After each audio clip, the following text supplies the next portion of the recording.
la Ministre. Depuis 2017 et singulièrement depuis 2024, en vertu d'une lecture institutionnelle curieuse, considérant que l'exercice des responsabilités continue d'échoir à ceux qui ont été le plus sanctionnés par les urnes, la politique budgétaire de la France est définie par des gouvernements macronistes. Si elle a connu quelques adaptations forcées et inévitables au moment de la crise sanitaire, elle est de ce fait le fruit d'une approche sociologique et idéologique faisant de la défiscalisation des plus riches son fil directeur, son intouchable totem. Le renoncement corrélatif à des dizaines de milliards d'euros de recettes a engendré, on le sait, un déficit chronique qui permet en retour à la droite française de reprendre son refrain favori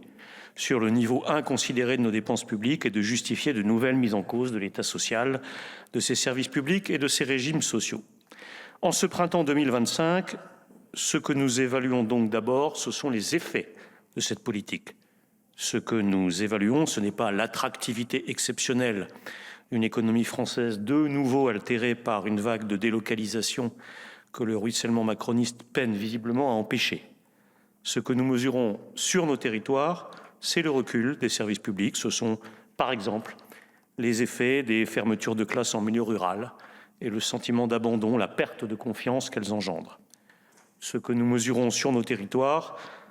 c'est la difficulté des collectivités locales,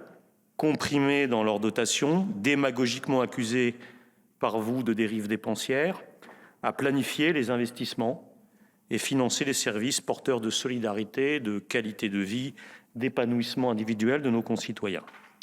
Ce que nous lisons aussi, c'est le rapport d'Oxfam qui dit que les 4 milliardaires français les plus riches et leurs familles ont vu augmenter de 87% leur fortune depuis 2020, alors que la fortune cumulée de 90% des Français baisse, qui dit que les parents fortunés peuvent transmettre plus d'un demi-million d'euros tous les 15 ans à leurs héritiers sans payer le moindre impôt, tandis qu'en digne protecteur de leurs intérêts, vous refusez obstinément la taxe Zuckman et une grande réforme sur l'héritage.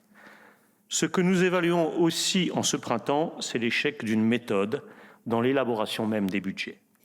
Au début de cette année, après la chute du gouvernement Barnier, à laquelle nous avons participé, les socialistes, par esprit de responsabilité, avec le souci de faire de cette législature une séquence éventuellement utile au pays, ont accepté d'explorer les voies d'un compromis parlementaire autour du budget.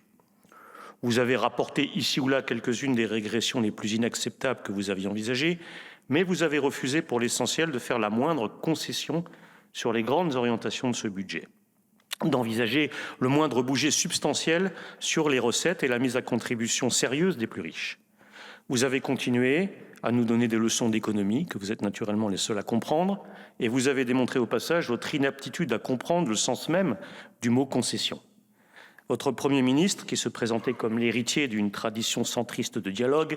a montré à cette occasion son véritable visage, celui d'un homme politique autoritaire, n'écoutant personne, et en tout cas pas la gauche, et incapable de se passer du recours au lamentable article 49.3 de la Constitution pour faire passer un budget.